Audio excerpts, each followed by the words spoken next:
A bag contains only red and blue marbles. Yasmin takes one marble at random from the bag. The probability that she takes a red marble is 1 over 5. Yasmin returns the marble to the bag and adds 5 more red marbles to the bag. The probability that she takes one red marble at random is now 1 over 3. How many marbles of each color are originally in the bag? Okay, so here we go. Let's consider as the red marbles are x in number, a different variable for the blue marbles, or y in numbers. Okay, total marbles in the bag will be in this situation, of course, that is going to be x plus y, right? And when you will find the probability of red marbles, what is that?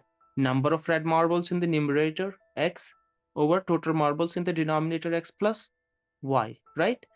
We already know probability of getting out a red marble, that is 1 over 5 in the question. That means further we can write this as x over x plus y is equal to 1 over 5. Here is the equation that we have got. This will help us out to figure out the value of x and y. But this is a linear equation in two variable. When you will solve it, simplify this, it will end up being a linear equation in two variable. When she will be adding 5 more red marbles, then total number of marbles after adding 5 more red marbles will be x was the total number of red marbles plus 5 more plus y. Now, probability of getting a red marble is going to be, of course, total number of red marbles now x plus 5 because she has added 5 more red marbles.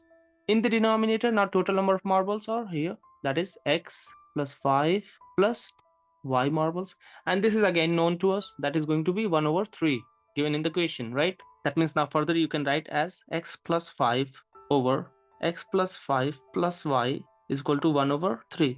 Now you have two different equations. The first one is already figured out and this is the second one, and you know very well that if you have two linear equations and you have to figure out the value of x and y, you will have to solve those two linear equations. So let's go and let's solve the equations.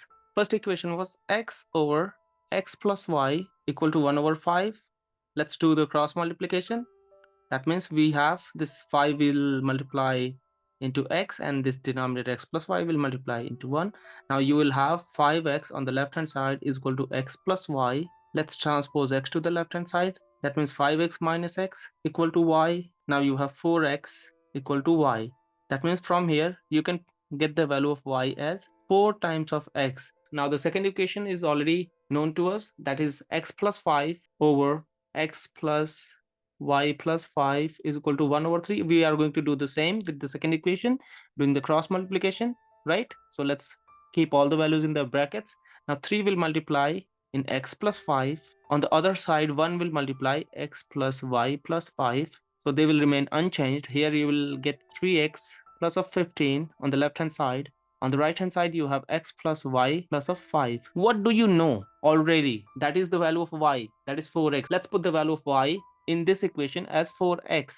So now we have 3x plus 15 is equal to x plus, what is the value of y from here? 4x. That means you can replace y by 4x plus 5. Okay, this is x plus 4x is equal to 3x plus 15. I mean, let's solve this equation. So 3x plus 15 is going to be equal to 5x because x plus 4x is 5x plus of 5. Okay, let's transpose this 3x to the other side and 5 to the left hand side, and you will end up getting the value of x. How? Let's check. Now 3x will go to the right hand side, so 15 minus 5 is equal to 5x minus 3x. Now what is this? 15 minus 5 is 10. 5x minus 3x is 2x. Now 2 is multiplying here, on the other side it will divide 10. You will end up getting x is equal to 10 divided by 2, that is 5. Okay, you already know that y is equal to 4x. That means y is equal to what? 4 times value of x, that is 4 times of 5, which will be 20. So here is your answer. If there are 20 blue marbles, there will be only 5 red marbles. That's it.